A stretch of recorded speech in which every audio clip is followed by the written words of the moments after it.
Nuevo ataque terrorista en Arauca. Asesinan a 2 policías y huyen hacia Venezuela. Un vigilante resultó herido.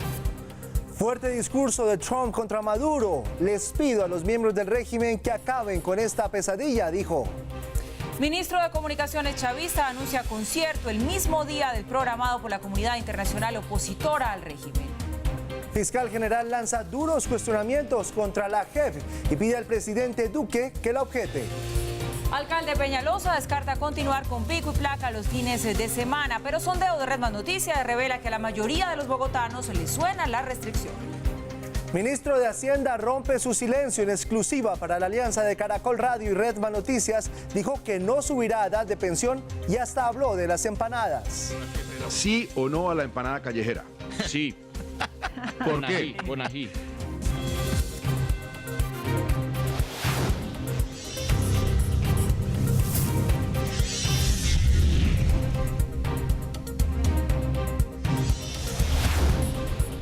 Aquí comienza Red Más Noticias.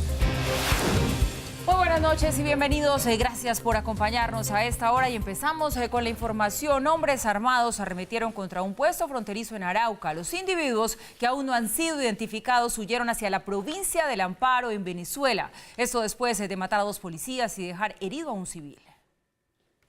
Hacia las 11 de la mañana, hombres armados atacaron un puesto de control integrado por personal de la Dirección Nacional de Impuestos DIAN, Migración Colombia y la Policía Fiscal y Aduanera, en el puente internacional José Antonio Páez. Los sicarios dispararon contra los uniformados, ocasionando la muerte de 2 patrulleros e hiriendo de gravedad al vigilante John Alexander Peña. Es un hecho que hemos denunciado de manera reiterativa, no solamente de las fuerzas militares del Ministerio de Defensa, sino también de la Presidencia de la República. La acción sicarial a manos de presuntos guerrilleros dejó 2 policías muertos y un vigilante herido. Quedó grabada en cámara de seguridad. Este es el momento en que los sujetos caminan por el centro de la vía desde el lado venezolano.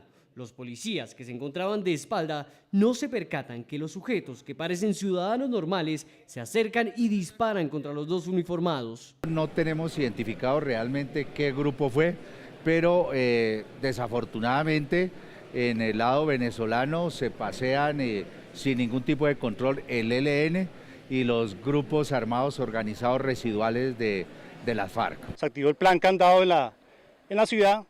Estamos aún en la búsqueda de esos sujetos. En el puente solo 2 policías estaban a cargo de la seguridad del paso fronterizo. Los operativos se han reforzado en la ciudad. La policía ofreció hasta 20 millones de pesos por información que ayuda a dar con la captura de los responsables.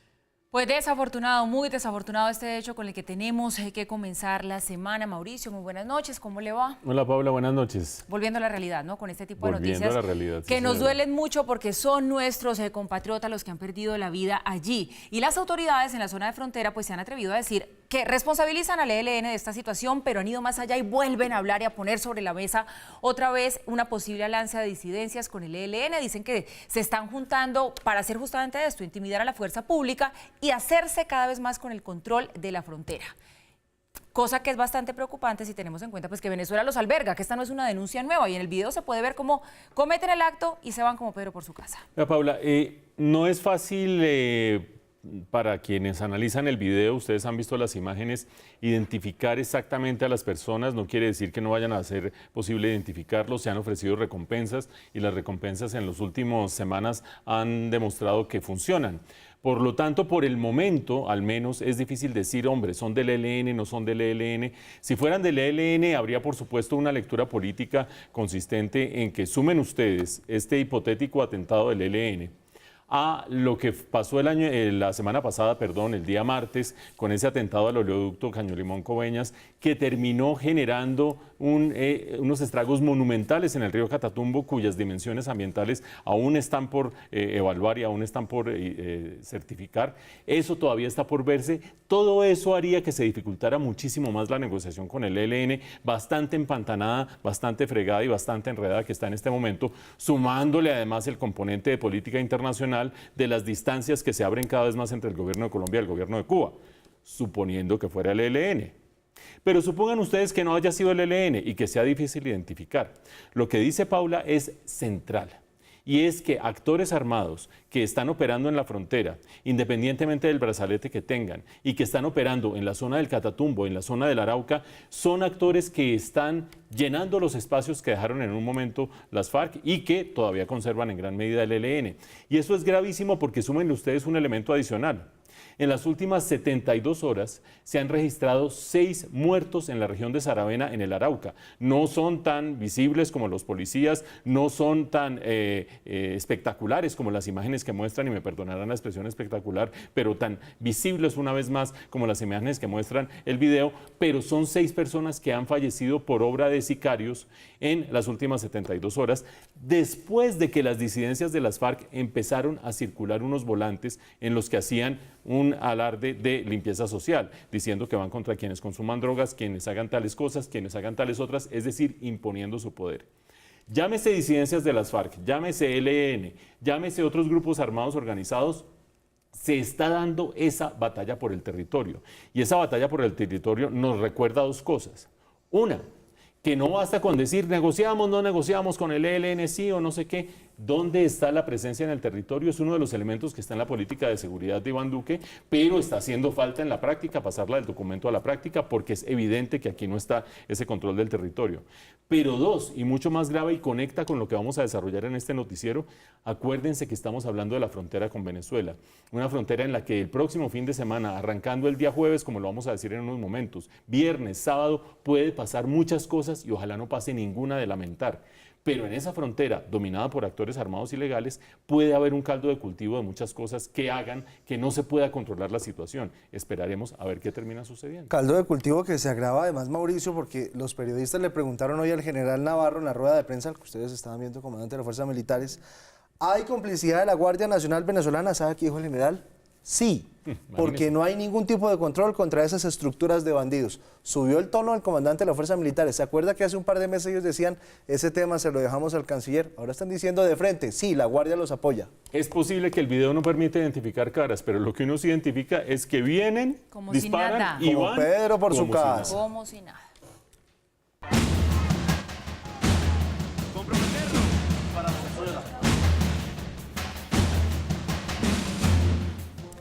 De manera directa y contundente, Donald Trump se dirigió a los hombres que rodean a Nicolás Maduro. Les dio la opción de una transición democrática y también les habló de otro camino en el que podrían perderlo todo. Se refirió a Nicolás Maduro como un títere de Cuba. Todas estas declaraciones las hizo durante un discurso en la Universidad Internacional de Florida. Maduro no es un patriota venezolano, sino un títere de Cuba. Eso es lo que es. Buscamos una transición pacífica de poder, pero todas las opciones están abiertas. Si eligen este camino, tienen la oportunidad de ayudar a un mejor futuro para toda la gente de Venezuela y pueden elegir el segundo camino, seguir apoyando a Maduro. Si eligen este camino, encontrarán nada seguro, ni una salida fácil, y sin salida perderán todo. Y eso que acaban de escuchar del presidente Trump está ligado con lo que dijo el asesor de seguridad nacional de los Estados Unidos, John Bolton, que asegura que militares venezolanos están negociando la salida de Nicolás Maduro. Las declaraciones las hizo en entrevista con Fox News. Bolton dijo que la cúpula militar de Venezuela está en constantes conversaciones con líderes de la oposición para que Maduro deje el poder de manera pacífica. Bolton dice también que las conversaciones están avanzadas y aunque no es público, sí hay una negociación en marcha. Y buscando hacer contrapeso a los apoyos que se suman al pueblo venezolano, el régimen de Nicolás Maduro anunció un contraconcierto ahí en la frontera con Colombia que va a coincidir con el que se tiene preparado a favor de la entrada de ayuda humanitaria por la oposición. Viernes 22 de febrero y sábado 23 de febrero se realizará el inmenso concierto en el Puente Internacional Simón Bolívar, en el lado venezolano, por supuesto. Vamos a aprovechar esos días, viernes 22 y viernes 23, para llevar a las hermanas y hermanos de Cúcuta más de 20.000 cajas CLAP para ayudar con la situación de extrema dificultad que viven miles de niñas y niños allí en Cúcuta. Los 5 eurodiputados expulsados de Venezuela por el régimen de Nicolás Maduro anunciaron que intentarán entrar este 23 de febrero a Venezuela a través de Colombia. Los parlamentarios pidieron a la Unión Europea que le impida el ingreso al canciller venezolano Jorge Arreaza y le retire las credenciales a los embajadores de Nicolás Maduro ante los países que integran el bloque. La alta representante de la Unión Europea para Asuntos Exteriores, Federica Mogherini, anunció que esta semana enviará una comisión a Venezuela para buscar una transición democrática. Trump y con Estados Unidos. Bueno, como es claro, crece la tensión en la frontera por la entrega de ayuda humanitaria. ¿Podría el presidente Duque permitir el tránsito de tropas extranjeras en el país? En las últimas horas se conoció que Estados Unidos movió desde Virginia, donde normalmente opera, y hacia la Florida, a su portaaviones nuclear USS Abraham Lincoln y su escolta de barcos de guerra. En el Pacífico también movió el portaaviones nuclear Theodore Roosevelt, para lo que denominaron maniobras de rutina, una flota que está a 5 días de navegación de aguas colombianas. Pero en medio de estas dudas que ha generado el movimiento internacional, ¿podría el presidente Duque permitir el tránsito de tropas extranjeras hacia el vecino país? La Constitución colombiana tiene las respuestas. Si bien el artículo 189 dice que el presidente de la República tiene como función dirigir a la fuerza pública y disponer de ella como comandante supremo, el artículo 173 de la Constitución explica que para esto el presidente debe pedir previamente autorización al Senado. Son funciones especiales del Senado, en este caso un control sobre las decisiones del gobierno. Pero ¿qué pasa si el Congreso está en receso como hoy en día, teniendo en cuenta que retoma sesiones ordinarias el próximo 16 de marzo? El mismo artículo 189 de la Constitución resuelve la duda y dice que permite al presidente el tránsito de tropas extranjeras si el Senado está en receso solo con previo dictamen del Consejo de Estado. ¿Pueden entonces buques o aeronaves extranjeras ubicarse en territorio colombiano? El artículo 237 de la Constitución determina que en las funciones del Consejo de Estado se despeja toda duda en la materia. En los casos de tránsito de tropas extranjeras por el territorio nacional, de estación o tránsito de buques o aeronaves extranjeros de guerra en aguas o en territorio o en espacio aéreo de la nación, el gobierno debe oír previamente al Consejo de Estado. No existe que yo conozca regulación que diga que se entiende por transitorio 1 mes, 2 meses, 3 meses, 100 personas, 2.000 personas, 5.000 personas, aviones, etcétera. No hay ninguna modalidad, sino simplemente la autorización que debe obtener. Sin embargo, según constitucionalistas consultados por Red Más Noticias, el presidente Duque sí podría dar una orden directa de tránsito de tropas extranjeras o declarar la guerra si llega a haber el disparo, al menos de una bala en contra de Colombia por parte del vecino país. El artículo 189 de la Constitución colombiana dice que será función del presidente declarar la guerra con permiso del Senado o hacerla sin tal autorización para repeler una agresión extranjera. Y del otro lado, en las últimas horas se dieron a conocer unos videos en las redes sociales, los cuales darían cuenta de unos ejercicios militares en territorio venezolano. En ellos aparecen supuestos milicianos haciendo un simulacro de la forma en que atacarían a quienes trataran de ingresar la ayuda humanitaria. También aparecen montando lo que parecen ser unas trincheras con cajitas de cartón. Estas imágenes han generado todo tipo de críticas y hasta de burlas. Ay, como siempre, Mauricio, bastante agitada esa agenda diaria en relación a Venezuela. Donald Trump le habló de frente a los militares. Hay quienes dicen que no les habló, sino que los amenazó un poco. Pero bueno, entre todo lo que pasó, pues creo que empieza a surgir una duda, y quizá más que una duda, un temor. Podría salirse de las manos y desbordarse este tema de la ayuda humanitaria, porque lo que empezó como un acto simbólico, la música como lenguaje universal para recoger ayudas, pues ahora encuentra ese contrapeso en el concierto que anuncia el régimen. Y fuera de eso, pues está toda la incertidumbre de no saber cómo es que el presidente Guaidó dice que las ayudas van a entrar sí o sí, porque él habla de la avalancha de voluntarios. Hasta ahí sabemos, pero eso suena como riesgoso. Su primera pregunta es si se puede salir de las manos esto o no. Si se puede desbordar. ¿Respuesta larga o respuesta corta?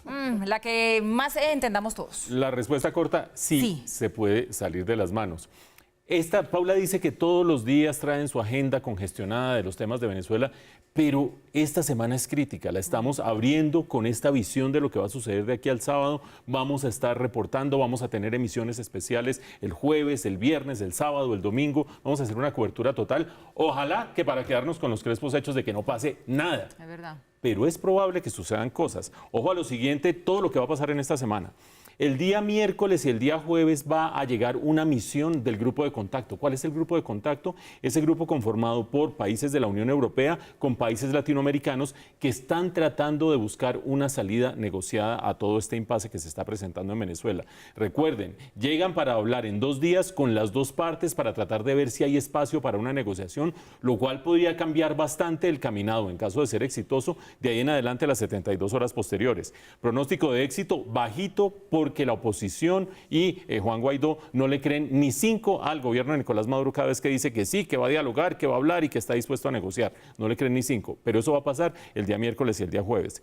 Recuerden ustedes, el viernes, concierto en un lado, el concierto organizado por el presidente y la cabeza de Virgin, que va a tratar de buscar ayuda humanitaria para los venezolanos del lado colombiano. Vamos a hablar en esta emisión más adelante de ello, desde Juan Luis Guerra, pasando por Alejandro Sanz, llegando hasta Juanes, mejor dicho, pongan ustedes a quien quieran. Pero del otro lado ya nos anunciaron otro concierto en el Puente Simón Bolívar que iría el viernes y el sábado. El colombiano o el del lado de Colombia el viernes, el venezolano el viernes y el sábado. Concierto y contraconcierto. Paralelamente, el día sábado arranca ya la operación de la ayuda humanitaria desde la frontera colombiana hacia Venezuela y ya anuncian desde Venezuela que van a repartir 20.000 claps. ¿Qué son las claps? Esas cajitas con comida básica que ha repartido el gobierno venezolano desde hace rato, que en algunos casos se encontraron también en manos de guerrilleros del ELN, recuerden ustedes que lo hemos registrado acá, para llegar a Cúcuta. Afortunadamente el anuncio es vamos a mandar comida de un lado y comida del otro y no todavía anuncios de que va a haber un ataque armado de un lado o del otro. ¿Por qué digo no todavía? Porque está la pregunta clave que es la que acaba de hacer Paula. ¿Cómo va a entrar la comida de un lado a otro y del otro lado al uno si en la mitad hay una frontera?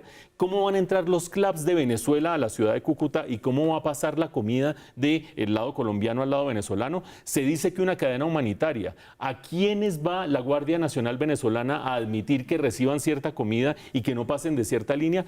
Eso puede ser tremendamente caótico. Ojalá fuera una cuestión de hablar de caótico y de algo operativo, algo que digan quiénes son. Usted es colombiano, usted es venezolano, usted no pasa de aquí.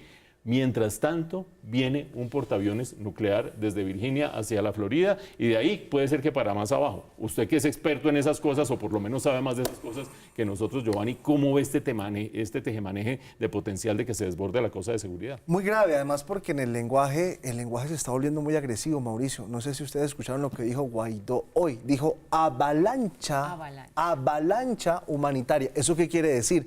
Que van a entrar los venezolanos con la comida y van a pasar el container y allá cómo los van a recibir. Avalancha humanitaria también es un lenguaje agresivo y deja mucho de qué hacer. ¿Cómo puede terminar esta historia? Y ya sabemos de lo que es capaz el régimen cuando quiere reprimir. No tiene límites no de tiene absolutamente escrúpulos, nada. quedó clarísimo. Y queremos que nos quedemos con los crespos hechos en todas nuestras emisiones, pero hoy vamos a estar con los ojos encima. El fiscal general de la Nación, Néstor Humberto Martínez, le envió una carta al presidente de la República en la que le pide que objete varias normas de la ley estatutaria de la JEP.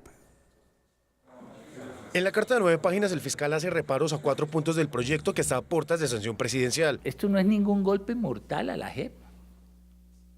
La JEP está funcionando. En primer lugar, a la competencia de investigaciones sobre los desmovilizados que incurran nuevamente en la comisión de hechos relacionados al narcotráfico. Habrá beneficios para los reinsertados cuando subsistan en la comisión de delitos de narcotráfico, secuestro, extorsión. También critica el fiscal la posibilidad de que quienes sean reincidentes no pierdan los beneficios. Ni más faltaba que puedan seguir delinquiendo y manteniendo los beneficios por los delitos cometidos durante el conflicto armado. E insistió en que los responsables de genocidios y graves violaciones a los derechos humanos no pueden ser beneficiados. Ante la comunicación, el Tribunal de Justicia Especial para la Paz señaló que el proyecto de ley estatutaria fue sometido a control constitucional y que es prioritario que sea sancionado.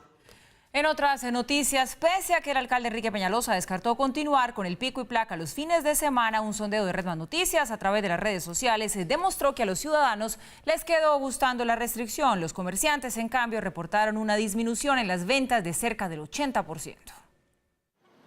el primer fin de semana con pico y placa para carros y motos en Bogotá, que busca disminuir los niveles de material particulado en el aire, dejó divididos a los bogotanos. Un sábado, un día que no haya pico y placa no se puede mover. Porque no entran a examinar entonces los buses de Transmilenio, los del CIP están contaminando. Mejora la calidad de vida y mejora el tráfico en la ciudad. Yo acepto de lunes a viernes, pero sábados y domingos no, por favor. Como en las calles, el balance oficial de la medida tuvo dos caras. La velocidad promedio el sábado puede llegar a ser 25 kilómetros por hora, entonces aquí tenemos una mejora que es considerable en términos de lo que se puede hacer en la ciudad, que fue de 29 kilómetros por hora. Este fin de semana que fue funesto para el comercio en Bogotá, hubo sectores con caída en sus ventas hasta del 80%. En la página web y en las redes sociales de Red Más Noticias le preguntamos a nuestros usuarios si estaban de acuerdo o no con continuar con el pico y placa los sábados y los domingos. Las opiniones en redes sociales también están divididas. El 59% de quienes interactuaron con la pregunta están de acuerdo con dejar la restricción y el 41% se opone. El alcalde Enrique Peñalosa, por ahora, descartó la posibilidad de continuar con el pico y placa los fines de semana, aunque el futuro de la medida se conocería en las próximas horas. Nosotros no hemos pensado en aplicarlo en los fines de semana, porque precisamente la concepción que nosotros tenemos de ciudad es de una ciudad en donde la gente va al trabajo en transporte público o en bicicleta. Para expertos en movilidad como Fernando Rojas, la restricción podría disparar la compra de un segundo carro y moto. Peñalosa tiene un proyecto aprobado por el Consejo que le permite a la gente que tiene carro y que quiere circular en el pico y placa que pague una contribución para hacerlo. Lo cierto es que según la propia Secretaría de Ambiente, las fuentes más contaminantes en Bogotá no son los carros particulares, sino las industrias con el 44%, seguidas del transporte de carga con el 43,6%. El SITP, incluido Transmilenio, aporta el 9,8%. Necesitamos mejoras de fondo en la calidad del transporte público. El distrito reportó que la calidad del aire mejoró en un 50%, pasando de 72 microgramos de material particulado a 32. Mañana el pico y placa regirá para vehículos impares entre las 6 de la mañana y las 7:30 de la noche. Dios nos libre de tener pico y placa los fines de semana. ¿No le gustó? Esa medida no funciona, Giovanni. Mire, estoy de acuerdo con el experto Fernando Rojas cuando dice que este tipo de medida lo que hacen es estimular la compra de otro carro o de una moto. ¿Y qué va a Eso comprar? ya lo vivimos, eso ya nos pasó. En la alcaldía de Samuel Moreno, ¿qué fue lo que sucedió? La gente que podía se compró otro carro, otra moto, nos expusimos a la tragedia de los comunes y se nos acabó el recurso público que era la vía porque ya no daba abasto y la gente después ya no vende el carro. Eso no sirve. Ahora, no entiendo por qué estamos mezclando peras con manzanas. ¿No se supone que la medida era por la calidad del aire? Porque ahora estamos hablando de que está descongestionado, que qué rico quedarnos así. La medida era para otra cosa. Sí, ¿Por qué me pero están mezclando el cuento? Porque lo otro es una consecuencia Buena, lógica, Paula. Paula. Lo otro es una consecuencia No, lógica. bien, La ciudad órale. estuvo mucho más amable, mucho más transitable hasta ahí, que es de pronto lo que le gusta a la gente y por eso hay un 59% de la encuesta nuestra, que es No, chiquita terrible. por internet, que le gusta la Que es- medida. que es un sondeo, que es un No sondeo. le den ideas nomás. al alcalde, por Vea, favor. vea, Paula, estoy totalmente con usted. La miraba con admiración, la miraba con efusividad. Estaba a Sí, es punto que de este aplaudirla. tema me lo tomo muy personal. Vea, ojo a lo siguiente. Aquí hay una cosa que es tautológica. Es tautológico que si usted saca la mitad de los carros de la ciudad, pues va a haber menos congestión, va a haber menos contaminación y va a haber más velocidad. Eso es tautológico. Claro. Eso no está resolviendo nada de mediano plazo. Mientras tanto, hay que ver las cifras del comercio, porque una cosa es bajar velocidad, bajar congestión, bajar no sé qué, pero mantener la actividad de la ciudad. El señor de Fenalco lo dijo de manera elocuente, zonas de la ciudad con caída del 80%. Pero nadie habla de lo que dijimos la semana pasada. El plan decenal de descontaminación del aire de Bogotá, acuerdo. 2010-2020, no lo ha cumplido nadie, ni esta la administración, ni la administración anterior, ni la anterior. Ahí están los SITP contaminando, ahí están los buses de Transmilenio pasados de su edad de 10 años, ahí está una licitación que no privilegió de ninguna manera el transporte limpio. Por lo tanto, Paula, adelante. Pero ¿sabe qué va a echar para atrás la medida, Mauricio? El comercio. Las Claro. cifras del comercio, Sí. las cifras del comercio son las que realmente van a mover al alcalde a decir, ya no más, lo va a echar para atrás y seguramente la otra semana esta medida no va a existir, pero por el comercio, que es lo que realmente lo presiona. Ojalá.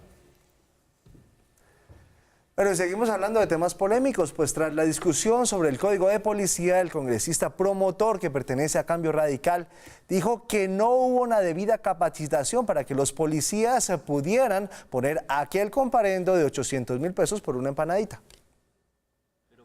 Germán Barón Cotrino fue uno de los promotores del Código de Policía que entró a regir hace unos años y considera que los uniformados que están poniendo comparendos a quienes compren a vendedores ambulantes están equivocados. Es que ese artículo es para las mafias del espacio público, no para quienes derivan su sustento de una actividad que está reglamentada en una providencia de la Corte Constitucional y que en modo alguno pueden ser multados, menos aún el ciudadano. Recomendó capacitar a los policías para que entiendan que está prohibido en el artículo 140 del Código de Policía para proteger el espacio público. Ni entendieron el código, porque la norma le están dando unos alcances que no corresponden. ¿A quién va orientada esa multa? A las personas que le cobran a los vendedores ambulantes por el uso del espacio público. El hoy representante de la Cámara, Inti Asprilla, demandó hace un tiempo el artículo del Código de Policía sobre los vendedores informales. Tiene dos normas, parágrafo 4, que es destinado a los vendedores informales. Hay un fallo de constitucionalidad que no permite las multas hasta tanto no sean objeto de una reubicación. Está el artículo 140 también, numeral sexto, que fue escrito o destinado para las personas que promueven de manera inescrupulosa que los vendedores informales, que no tienen la confianza legítima, lo usen. El vendedor informal hay que ofrecerle otras alternativas. Porque muchas veces lo que hace la alcaldía es hacer reubicaciones donde no pueden vender. Lo importante de estas medidas es que le permitan a ellos seguir teniendo su mínimo vital. Redman Noticias conoció que algunos congresistas de Alianza Verde asesorarían al joven universitario para tratar de interponer un recurso en contra del comparendo que le impuso la policía de Bogotá por comprar una empanada. Bueno, reapareció el ministro de Hacienda, Alberto Carrasquilla, que es un hombre bastante esquivo con los medios de comunicación, y lo hizo Giovanni nada más y nada menos que nuestra alianza informativa de Caracol Radio y Redman Noticias. Habló de todo un poco, se metió con temas álgidos. Sí, con todo, hasta con la empanada. Hasta la empanada. Y habló con mucha efusividad y se rió. ¿Cuánta falta hubiese hecho que el ministro hiciera lo mismo cuando estaban en la ley de financiamiento? En el tema de la reforma tributaria, es verdad, pero se comprometió además en algunos temas que muchos dicen es difícil y que lo pueda llegar a cumplir, como lo que tiene que ver con la reforma pensional y aumentar o no la edad de jubilación. Vamos a ver qué fue lo que dijo.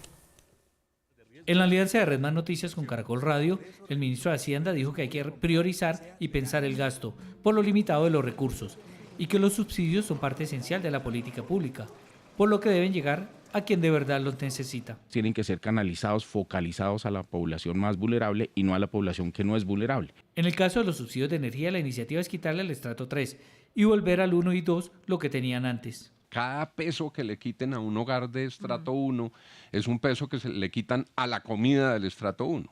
Nadie está diciendo que le quiten los subsidios, Juan, al estrato 1. Nadie está planteando eso. Pero hay una reducción propuesta. Hay una pequeña reducción, devolverlo a lo que era el caso tradicionalmente. Se introdujo un sobresubsidio, por decirlo de alguna manera, que elevaba de 50 a 60% lo que era tradicional en Colombia. Sobre la polémica que se ha creado por la propuesta de quitarle la inversión a Planeación Nacional, dijo que se ha hecho desde antes y no acaba con la entidad. Se trata de una cosa de absoluto y total sentido común. No es correcto plantear que se le están quitando todas las atribuciones a Planeación Nacional. El ministro insistió en que es un compromiso del gobierno el no aumentar la edad de jubilación en una reforma pensional, porque el problema real es otro. Lo más importante que tenemos que resolver en Colombia es el problema de la cobertura. Nosotros estamos hablando de que el 75% de la gente en edad de estar pensionada hoy en día no está pensionada, no recibe una mesada pensional y no tiene ninguna razón para esperar que lo haga. El presidente ha dicho que no se tocarán las edades, no se van a tocar las edades. Para Carrasquilla es clave eliminar los problemas que tiene la salud y para ello es necesario un acuerdo de punto final, reconocer las deudas y emitir títulos para negociar en el mercado. El problema en materia de salud en Colombia es grave y lo más grave es la negativa que hemos tenido durante muchos años de reconocer unas deudas como deudas. El ministro dijo que con la información que tiene se descarta una nueva reforma tributaria. Ni la más remota posibilidad. Según el funcionario, el compromiso del gobierno con el proceso de paz es total. Si están o no están garantizados recursos adicionales para financiar la implementación del acuerdo de paz. Más de 37 billones de pesos dedicados a los diferentes componentes del proceso de paz en nuestro país. Al ser consultado por la polémica por una multa en una venta de empanadas, dejó clara su posición. ¿Sí o no a la empanada callejera? Sí. ¿Por qué? Con ají. A ver, ¿por qué? Mi guacamole. Primero porque es de toda la vida, es una tradición colombiana. Segundo porque es el derecho al trabajo. Tercero porque es completamente inusual que la venta callejera de comidas genere este nivel de polémica. Sí a la empanada. Sí a la empanada. ¿Con IVA o sin IVA? Sin IVA. Finalmente dijo que en un país que crece, la gente que progresa también sabe que debe comenzar a pagar más impuestos. Lo dicho, Mauricio, habló absolutamente de todo. Díganos para usted qué es lo más relevante y si se comprometió de más. Paula, si esta entrevista la analizan unos economistas, tienen comidilla pues para desayuno, almuerzo y comida, pero como están solo los de la comida ya enfrente a su televisor, ¿Comiendo hoy pensando, qué? Porque a la gente le gusta el menú que usted les dice. hoy están comiendo un calentado del día de ayer que era calentado el sábado, imagínate. Y es bueno que el lunes uno come menos porque el fin de semana ha comido más, pero bueno. Sí, pero ojo a lo siguiente, a la gente que está en sus casas le interesan dos cosas fundamentalmente de lo que dijo el ministro. Una de ellas, que no va a haber reforma pensional en cuanto a aumento de la edad. Él dice, hay que ampliar la cobertura. Él dice, que son cifras correctas, 3 de cada 4 colombianos no tienen ningún tipo de pensión. Eso hay que irlo aumentando, la cantidad de gente que sí tiene acceso a pensión. ¿Cómo puede hacerlo uno? O aumentando la edad, o aumentando las contribuciones de quienes contribuimos a pensiones, o reduciendo los beneficios del sistema pensional, porque no hay otra manera. O yo doy más y me devuelven menos, o aumento la cantidad de tiempo que estoy cotizando, o meto a más gente dentro del paquete. La única variable no es la edad. Sabemos que es muy impopular aumentar la edad y yo creo que el ministro no tiene mucho margen de maniobra para impulsar un aumento de la edad. Tampoco margen de maniobra tendrá que cuando dijo que este año sí se iba a hacer la reforma pensional, terminó la ministra del Trabajo diciendo, veas, no, sabe que eso se va para el año entrante y hasta ahí llegó esa iniciativa. Sin embargo, hay otra cosa que a ustedes les interesa y es el que no vaya a haber una nueva reforma tributaria. El ministro dice no haber una nueva reforma tributaria porque confía en que las reducciones de gasto que incluyen reducciones a los subsidios, esas reducciones a los subsidios que él mismo decía, a la energía, entre muchos otros subsidios, la focalización del subsidio a quien verdaderamente lo necesita. Pero aparte de eso, una mayor gestión de la DIAN en conseguir más recursos y que la economía crezca más y por lo tanto genere más actividad económica y más impuestos, esa combinación de esas tres cosas ayude a tapar el hueco 2020. Hueco que no solo vemos los economistas nacionales. La semana pasada salió un informe nuevo de Moody's, una de las calificadoras de riesgo internacionales, diciendo el gobierno tiene resuelta la situación para este año, pero no para 2020, 2021 y 2022. El ministro confía en que con crecimiento y con reducción de gasto pueda lograrlo. Ahora, recuerden ustedes, el ministro trató de pasar una reforma tributaria de un cierto tamaño y en el Congreso se la peluquearon sin contar con el respaldo del Centro Democrático, que fue el primero en peluquearla. Segundo, trató de mover una reforma pensional este año y se la terminó peluqueando la ministra del Trabajo al decir que no, que eso se va para el año entrante. Y acaba de decir en la entrevista que va a tratar de volver los subsidios a la energía a los niveles previos, a los niveles más modestos, y acaba de salir un tuit del presidente Duque diciendo, por eso le he dado instrucción al equipo económico que trabaja en el Plan Nacional de Desarrollo para que los subsidios de servicios públicos a los colombianos más vulnerables no se toquen. Tercera vez que le atraviesan el camión al ministro. Yo le creo técnicamente, pero que el gobierno le esté haciendo el espacio político para hacer las cosas, bastante dudoso. Y este fin de semana se llevó a cabo la 9ª versión del motor clásico en el Autódromo de Tocancipá. Un evento de exhibición donde se pudieron ver de cerca numerosas joyas de las 4 ruedas. 395 autos clásicos hicieron el deleite de los aficionados en el evento Motor Clásico Automercol Mercedes-Benz. El balance pues es realmente positivo, mucho mejor de lo que viene sucediendo año tras año. Cada vez vamos mejorando, son 9 años ya. Esta 9ª edición estuvo marcada por la presencia de la máxima autoridad de los autos clásicos en el mundo, Monsieur Patrick Rollet. Quedó realmente impresionado con el evento, con la cantidad de jóvenes que que entusiastas, mujeres manejando, usted vio una válida de mujeres al volante. Y la convocatoria de aficionados a esta pasión sobre ruedas fue masiva. La afluencia de público ha venido también creciendo año tras año, tuvimos más de 2.000 y tantas personas entraron a ver el evento. Desde ya, grandes y chicos esperan la próxima versión de motor clásico Automercol Mercedes-Benz.